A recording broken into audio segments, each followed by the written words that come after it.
Varicose veins కి సరైన చికిత్స కోసం సంప్రదించండి ఎవిస్ హాస్పిటల్. నమస్కారం. విష్ణు పురాణం 15వ భాగంలోకి వచ్చాం.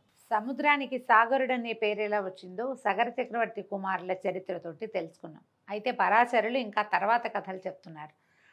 అంశుమంతునికి దిలీపుడనే కుమారుడు కలిగాడు. దిలీపుని కాలంలో కూడా తాత తండ్రుల కోసం ఏమీ చేయలేకపోయారు. కానీ దిలీపుని కుమారుడైనటువంటి భగీరథుడు మాత్రం రాజ్యాన్ని వదిలిపెట్టి బ్రహ్మ కోసం, పరమేశ్వరుడి కోసం, గంగానది కోసం ఎంతో తపస్సు చేసి చివరికి ఆ గంగానదిని పాతాళలోకంలోకి ప్రవేశింపజేసి త్రిపథగామిని చేసి ఆమెని భాగీరథి అని తన పేరునే గంగానదికి వచ్చేలాగా ప్రయత్నం చేసి తన ప్రయత్నంతో ప్రపంచంలోనే గుర్తింపు పొందాడు. అయితే తర్వాత ఈ గంగానది భూలోకంలోకి అతని తపస్సు వల్లే వచ్చింది. అయితే ఈ భగీరథుని కుమారుడు సహోత్రుడట. వాని కొడుకు నాభాగుడు, అతని కొడుకు అంబరీషుడు, అతని తనయుడు సింధుధ్వజుడు, వాని కుమారుడు ఆయుతాయువు కుమారుడు ఋతుపర్ణుడు. అయితే ఈ ఋతుపర్ణుడు అక్షవిద్యలో గట్టివాడు. మధ్యలో అందరి కథలు చెప్పట్లేదండి, కొన్ని ప్రత్యేకమైన గాథలే చెప్పబడ్డాయి.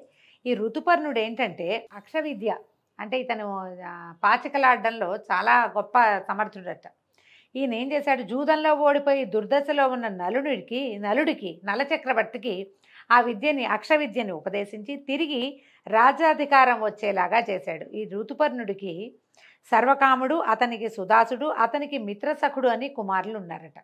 ఈ మిత్రసఖుడు రాజ్యం చేస్తూ ఒకసారి వేటకు వెళ్ళి భయంకరంగా గాండ్రిస్తున్నటువంటి 2 పులులను చూసి ఇట్లా అనుకున్నాడట, ఈ క్రూర మృగాల గాండ్రింపుల చేతనే చుట్టుపక్కల ఎక్కడా ఏ మృగము లేదు, బెదిరి ఎక్కడికో మరింకో అడవికో వెళ్ళిపోయి ఉంటాయి అని అనుకుని ఏం చేశాడట, ఒక పెద్ద బాణంతో, మహాబలమైన బాణంతో ఒక దానిని పడగొట్టాడట. పడగొడితే అది రాక్షసాకారంతో పడిపోయిందట పులి. యాక్చువల్గా అవి పులులు కాదనమాట, నిజానికి అవి రాక్షసులు, కానీ పులి రూపాలలో క్రీడిస్తున్నాయి అవి. ఎప్పుడైతే ఇతను ఒక పులిని పడగొట్టాడో రెండో పులి ఏం చేసింది, రాక్షసాకారంలోకి మారిపోయి నా తోటి పులిని పడగొట్టావు, దీనికి ప్రతిక్రియ చేస్తాను చూడు నీకు అని రాక్షసాకారంతో వెళ్ళిపోయింది.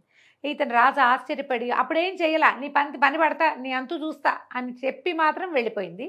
రాజు ఆశ్చర్యపోయి నగరానికి వెళ్ళిపోయాడు. కొన్నాళ్ళు అయ్యాక ఈ సౌదాముడు కులాచారుడైన వశిష్ఠుడు పురోహితుడుగా యజ్ఞం చేశాడట. అయితే కొన్నాళ్ళ తర్వాత ఈయన తన కులాచారుడైన వశిష్ఠుడు పురోహితుడిగా ఒక యజ్ఞం చేశాడు. ఆ యజ్ఞం అయిపోయిన తర్వాత వశిష్ఠుడు అనుష్ఠానార్థం దగ్గరలో ఉన్నటువంటి ఒక నదికి వెళ్ళాడట. ఆ అడవిలో ఆ సమయంలో ఆ నది దగ్గరికి పగబట్టి వెళ్ళిపోయిన రాక్షసుడు వశిష్ఠుడిగా మారి ఇక్కడికి వచ్చాడు. రాజా, యజ్ఞం అయిపోయింది, ఇక నాకు భోజనం నరవంశంతో భోజనం పెట్టించు, ఇదే నా కోరిక అని అన్నాడు. రాజు ఆశ్చర్యపోయాడు, వశిష్ఠ మహర్షి ఇంత మాట అడుగుతున్నాడు ఏమిటా అని. సరేనన్నాడు. మరి ఆయన అడిగినప్పుడు కాదనకూడదు కదా. సరే, రాక్షసుడు వంట వండటానికి వంట కూడా దానికి సరేనన్నాడు. ఇంకేం చేయలే. ఆ వంటవాడు ఏం చేశాడట, ఒక మనిషిని చంపి వండి ఒక బంగారు పళ్ళెంలో పెట్టి రాజు దగ్గర పెట్టి వెళ్ళిపోయాడు. ఇది చూడండి, రాక్షసుడే వశిష్ఠుడిగా మారి రాజు దగ్గరకు వచ్చాడు, వంటవాడుగా మారి వంట కూడా వండి తెచ్చి ఇక్కడ పెట్టాడు. ఇప్పుడు అసలు వశిష్ఠుడు వచ్చాడనమాట.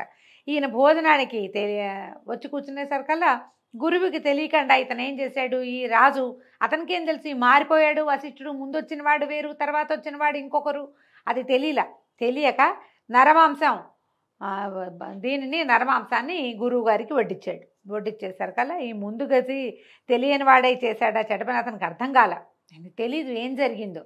దాంతో వశిష్ఠుడు పరమ తీవ్రమైన కోపం వచ్చి పుణ్యాన్ని సంపాదించడానికి ఘోర తపస్సు చేసే నాకు నరమాంసం భోజనం పెడతావా, ఇది రాక్షసులు చేసే పని, నువ్వు ఇట్లాంటి పని చేసావు, ఇంత యజ్ఞం నాతో చేయించి కాలకృత్యాల కోసం నదికి వెళ్ళి వచ్చేసరికల్లా నాకు నరమాంసం పెట్టి నన్ను అవమానించావు, కాబట్టి నరమాంస భక్షకుడు అయిన రాక్షసుడిగా మారిపో అని రాజుని శపించాడు. దాంతో రాజు బతిమలాడుతూ, అయ్యా, నువ్వు పొద్దున ఇందాక అడిగావు కదా ఈ భోజనం కావాలని, మళ్ళీ నన్ను శపిస్తావా, నువ్వు అడగటం వల్లే కదా నేను ఇంత పని చేశాను, లేకపోతే యజ్ఞం చేసిన వాడిని నేను నరమాంసాన్ని నివేదిస్తానా తండ్రి, నా తప్పు కాయి, నేనేం చేశానో నాకు తెలియటం లేదు, నువ్వు అడిగిందే నేను చేశాను కదా అని పరిపరి విధాలుగా బతిమలాడితే వశిష్ఠుల వారు దివ్యజ్ఞాన శక్తితోటి ఇట్లా తెలుసుకొని, ఓహో ఇది జరిగింది, సరే నీకు శాపం 12 సంవత్సరాలు ఉంటుంది నాయన, 12 ఏళ్ళు నీకు ఇది తప్పదు, శాపం వచ్చేసింది కాబట్టి 12 ఏళ్ళ తర్వాత నీకు శాప విముక్తి లభిస్తుంది అనగానే రాజు అన్నాడు, ఒప్పుకున్నాడు. కానీ ఏమన్నాడు,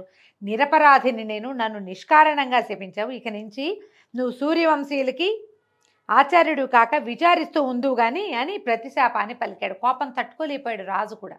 నువ్వు అడిగావు కాబట్టే పెట్టాను, నువ్వు రూపం మార్చుకొచ్చావని నాకెట్లా తెలుస్తుంది, నాకు తెలీదు, నేను మామూలు మానవుడిని, నువ్వు గురువువి, మంత్రవాదివి, మంత్రం తెలిసిన వాడివి, శాస్త్రం తెలిసిన వాడివి, కాబట్టి నిన్ను కూడా నేను శపిస్తానని సూర్యవంశీయులకి ఆచార్యుడు కావద్దు ఇంకా నువ్వని నీళ్లు తీసాడట, జలం చేత్తో పుచ్చుకున్నాడు, చల్లబోయాడట. ఇంతలో ఆయన రాణైనటువంటి మదయంతి వచ్చి, ఆగు ఆగు, అట్లా శపించచ్చా, గురువుని శపించకూడదు మనం, నువ్వు పొరపాటు చేస్తున్నావని ఆమె ఆపేసరికల్లా రాజుకి అప్పుడు తిప్పుకున్నాడు, కోపం తిప్పుకున్నాడు. కానీ ఈ శాపజలాలు ఎక్కడ చల్లినా లోకానికే చికాకు కలుగుతుందని తన కాళ్ళ మీదే చల్లుకున్నాడట.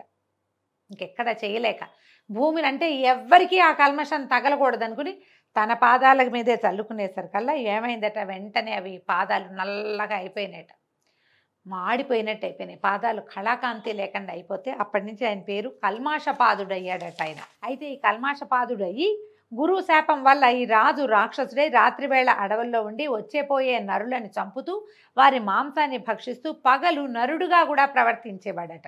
ఇలా ఉండగా ఒకనాడు ఒక బ్రాహ్మణుడు భార్యతో కలిసి అడవిలో సుఖిస్తూ ఉండగా రాక్షసుడిగా ఉన్న రాజు ఏం చేశాడట, ఆ బ్రాహ్మణుడిని పట్టుకుని మింగడానికి అయ్యాడట. అయ్యేసరికి ఆ బ్రాహ్మణ పత్ని విలపిస్తూ ఇలా అడిగిందట, లోకం అంతా స్తుతించే కీర్తి కలిగిన వాడివి, కరుణామూర్తివి, ఇక్ష్వాకు వంశభూషణుడివి, ఇట్లా బ్రాహ్మణుడిని చంపచ్చా, నా భర్త కదా, అతన్ని పోగొట్టుకొని నేను ఎట్లా సుఖపడతాను, నాకు జీవితం ఏముంది ఇంకా, పైగా బ్రాహ్మణ హత్య మహాపాతకం కదా, ఇది నీచకర్మ, అతన్ని చంపద్దు, విడిచిపెట్టు, నా బొట్టు చెరపకు అని పెద్ద బతిమలాడిందోట. అయినా సరే అతను ఏం చేశాడు, రాక్షసుడు బ్రాహ్మడి మెడ విరిచి భక్షించేశాడట.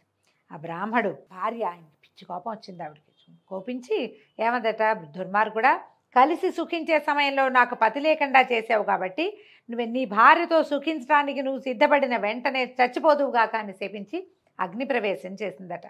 ఇలా రాజు చేసిన ఈ దారుణ కార్యానికి ఆ అడవిలో ఉన్న భూతాలన్నీ హాహాకారాలు చేశాయి. ఏం చేస్తారు, ఇక చేయగలిగేది ఏం లేదు, అతనికి ఏమో అలాంటి శాపం ఉంది, శాపం ప్రకారం అతను ప్రవర్తిస్తాడు, ఇంక అదే జరుగుతుంది అక్కడ. ఇట్లా మునీంద్రుని శాపం వల్ల 12 సంవత్సరాలు రాక్షస కృత్యాలు చేస్తూ ఈ కల్మాషపాదుడనే రాజు లోకభీకరుడుగా ఉన్నాడు. తర్వాత వశిష్ఠాది మునులొచ్చి పాపము శాప విముక్తి రెండూ పోయేలాగా తగిన యజ్ఞాదులు చేసి ఈ రాజుని పుణ్యాత్ముని చేశారట. తర్వాత ఈ 12 ఏళ్ళు గడిచిన తర్వాత ఈ యజ్ఞం వల్ల అన్నీ పోగొట్టుకుని నార్మల్గా అయ్యి ఈయన రాజ్యపాలన ఆరంభించాడు. ఒకనాటి రాత్రి పట్టమేషైన మదయంతి దగ్గర చేరుకోగా ఆనాడు అడవిలో బ్రాహ్మణ పత్ని పలికినటువంటి ఆ మాటలు విని, ఈ శాపం ఉంది నాకు, నేను భార్య దరి చేరకూడదు, నేను మరణిస్తానని చెప్పి వెళ్ళిపోయాడు. విచారగ్రస్తుడుగా అయిపోయాడు. ఆయన ఏం చేయాలో తెలియలే. అలా కొంతకాలం ఉన్న తర్వాత సరే ఈయనకి సంతానం లేదు, ఏం చేయాలి, సంతానార్థం ఆలోచించి వశిష్ఠుడిని ప్రార్థించి నాకు సంతానం కలగాలి, నా భార్యకి పట్టపురాణికి లేకపోతే నా రాజ్యానికి ఉత్తరాధికారి ఉండరని ఆ భార్యని వశిష్ఠ మహామునికి అప్పచెప్పారట. ఈ మునీంద్రుడు మదయంతిని ఆదరంగా చూసి అసామాన్యమైన శరీర బలము పరాక్రమము కలిగిన కొడుకు పుడతాడని దీవించి వెళ్ళిపోయాడట. మదయంతి గర్భాన్ని 7 సంవత్సరాలు భరించిందట. ఆమె 7 ఏళ్ళు గర్భవతిగా ఉంది, పురుడు కాలేదట. అయితే ఏం చేసిందట, ఎప్పటికీ పురుడు కాకపోయేసరికల్లా ఆవిడ విసుగు పుట్టిపోయిందట. ఒకనాడు ఒక ఉద్యానవనంలో కూర్చుని అశ్మము అంటే ఒక రాయితోటి గర్భాన్ని పొడుచుకునేసరికల్లా ఆ దెబ్బకి డెలివరీ అయిపోయింది, ఆమెకు ప్రసవం అయిపోయిందట. వాడిని అశ్మకుడు అని పేరు పెట్టాడట. పేరు పెట్టాక క్రమంగా పిల్లవాడు పెద్దవాడయ్యాక ఈ కల్మాషపాదుడు రాజ్యాన్ని వాడికి అప్పచెప్పి తను మాత్రం వనవాసిగా వెళ్ళిపోయాడు అడవికి. ఆయనకి సంతానం కలగల, ఆయన భార్యా వియోగంతో ఉండేవాడు, భార్యతోటి కలిసేవాడు కాదు. ఈ అశ్మకుడు ఎంతో చక్కగా పరిపాలన చేసి మీ అందరి మెప్పు పొందాడట. ఆ రాజుకి ఒక కుమారుడు కలిగాడు, వాడి పేరు మూలకుడట. అయితే ఈ మూలకుడుగా ఉన్నప్పుడు, ఇతను రాజుగా ఉన్నప్పుడు పరశురాముడు రాజుల్ని సంహరిస్తూ అయోధ్యకి వచ్చాడట. వస్తే ఈయన ఏం చేశాడట, అప్పుడు అందరూ ఏంటంటే ఆయన క్షత్రియ సంహారం చేశాడు పరశురాముడు. కార్తవీర్యార్జునుడి మీద కోపంతో అతను ఏం చేశాడు, 21 సార్లు భూమి అంతా తిరిగి క్షత్రియ సంహారం చేశాడు. అప్పుడు కొంతమంది రాజులు మాత్రమే జీవించున్నారు. తర్వాత క్షత్రియులు లేరా అంటే ఉన్నారు. ఆ క్షత్రియులు ఎట్లా మిగిలేరు, వాళ్ళు గాజులు వేసుకుని స్త్రీలలాగా ఆడవాళ్లలాగా వస్త్రధారణ చేసి రాజ్యాల్ని కాపాడుకున్నారు చాలా కొద్దిమంది. అందులో ఇక్ష్వాకు వంశానికి చెందినటువంటి ఈ అశ్మకుడు కూడా ఉన్నాడు. స్త్రీ వేషధారి అయ్యి కాంతల స్త్రీల మధ్యలో ఉంటే పోనీ వీడు స్త్రీసముడు పోనీలే అని వదిలిపెట్టేశాడట. వదిలిపెట్టేసిన అతనికి ఇలబిలుడనే కొడుకు, అతడికి ఖట్వాంగుడు, దిలీపుడు అనేవాళ్ళు జన్మించారు. అంటే శ్రీరాముడికి చాలా ముందు కాలంలో ఇది జరిగింది. అయితే దిలీపుడు పట్టాభిషిక్తుడై రాజ్యం చేస్తుండగా దేవదానవులకి పోరు జరిగిందట. ఆ పోరులో దేవతలు దానవుల్ని ఎదిరించలేక ఈ ఖట్వాంగుడిని తోడుగా పెట్టుకున్నారట.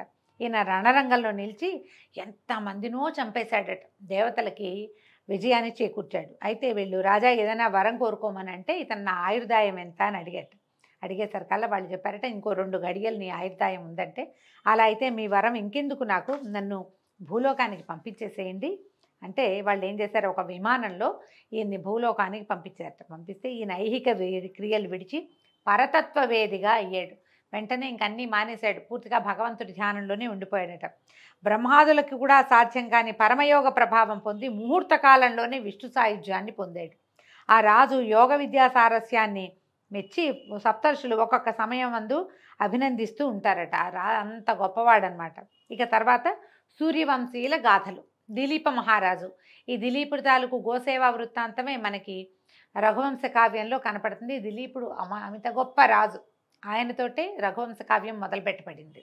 అయితే ఈయన కుమారుడు రఘువు. ఆయనదే రఘురాముడు. ఆయన వల్లే రఘువంశం అనే పేరు వచ్చింది.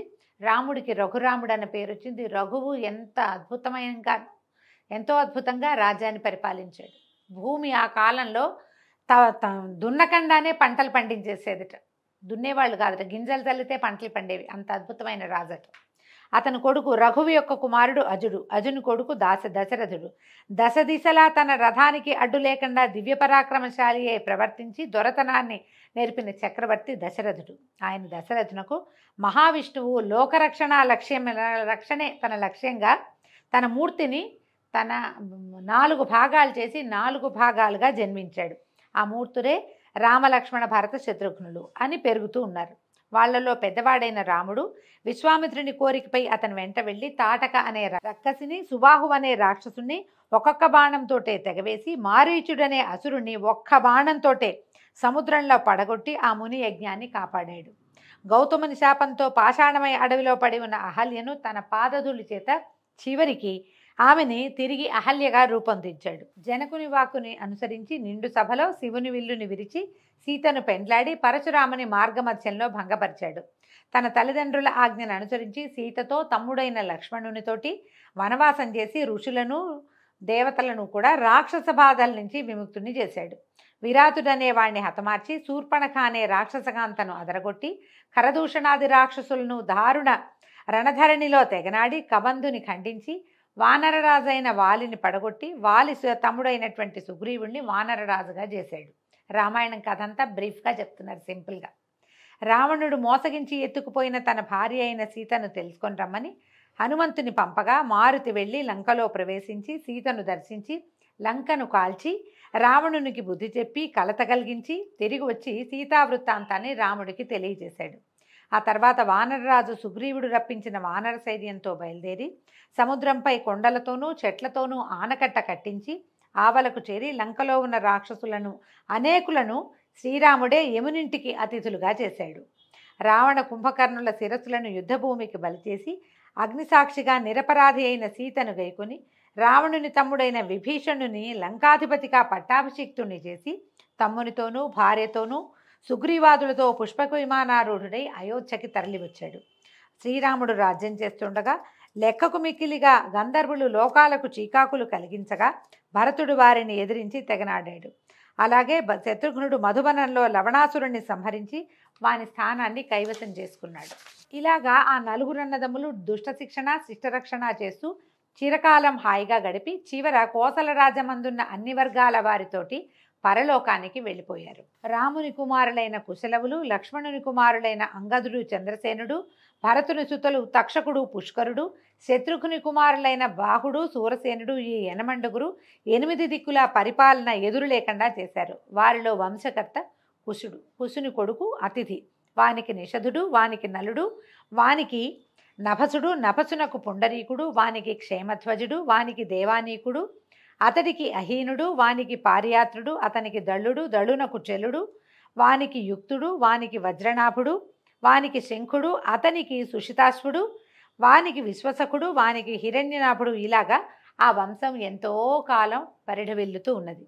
హిరణ్యనాభుడు యాజ్ఞవల్క్యునకు శిష్యుడై యోగ విద్య నేర్చి మహాత్ముడయ్యాడు. అతని కొడుకు పుణ్యుడు, అలాగే ధ్రువుడు, శీఘ్రుడు, వాని కొడుకు మరుడు యోగశక్తి అమితంగా కలిగినవాడు. రాబోయే యుగాలలో కూడా సూర్యవంశం పెరుగుతూ ఉండాలని తపోయోగంతో కలాపం అనే రామంలో ఉండేవాడు. ఈ అమరుని కొడుకు ప్రత్యాకుడు, వాడికి సుగంధి, వాడికి అమర్షణుడు, వాడికి అహస్వంతుడు, అతనికి విశ్వభవుడు, వానికి బృహద్బలుడు కలిగాక ఈ బృహద్బలుడు తర్వాత యుగమైనటువంటి ద్వాపర యుగంలో భారత యుద్ధంలో అర్జునపుత్రుడైన అభిమన్యుని చేత పరలోకగతుడయ్యాడు.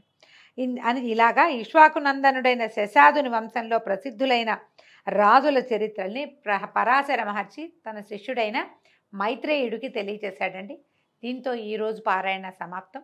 రేపు ఉదయం మళ్ళీ 16వ రోజు పారాయణలో కలుసుకుందామండి. నమస్కారం.